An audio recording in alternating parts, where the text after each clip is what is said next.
We have been operating from here over the last 6 years since Helistar was incorporated, and ever since the past 6 years and before that with other operations and other operators, whenever we came to this season about July onwards, we were always affected by haze, as well everybody has been. So we cannot fly, then we cannot generate revenue.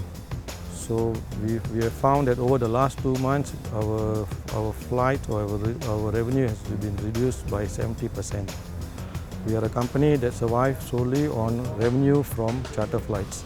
So you can imagine when we are down by 70%, that means our business, our revenue is down by 70%.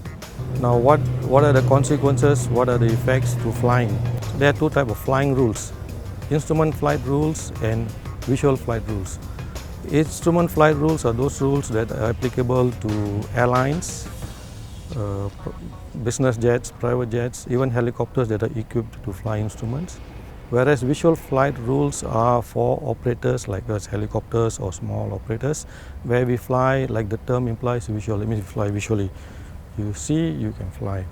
So on a clear day, when you can see clearly, okay, there's no obstructions, nothing, so there's no restriction. So when you are not visual, what happens? Then you are in instrument conditions. When you are in instrument conditions, so small operators like us cannot fly. So what are these instrument conditions? What can cause the weather to be such that the rules change from visual to instrument? Okay, of course, one is night, right? At night you can't see clearly, all right? You can't see as you do during the daytime. Other phenomenon could be rain, thunderstorm, heavy rain. You can't see, so you can't go, right? Of course, third one now is haze. Haze is suspended particles in the air, smoke and others. So it becomes thick and it reduces the visibility.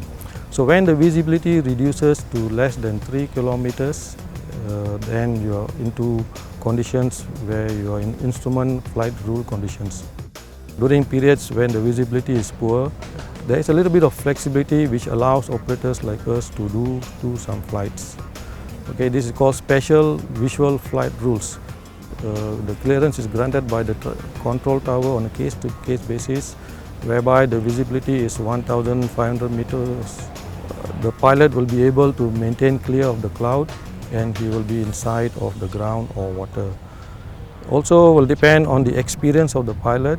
So if it's going to be a young pilot or student pilot, of course such a clearance will not be granted.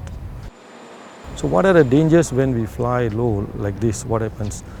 Okay, of course the first thing is the transmission lines, transmission cable, transmission towers, radio towers, high building. Of course, if there's buildings, of course we will not get a special VFR to fly.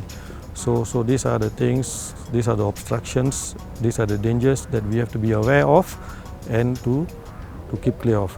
However, if the airfield is totally closed, the visibility around the airfield is very poor, below 1,000 meters, then the control tower has got the right to deny the helicopter entry into Subang. In such case, what the pilot will normally do is to identify or look for a clear area and to land there and wait for the weather to be better before returning to Subang.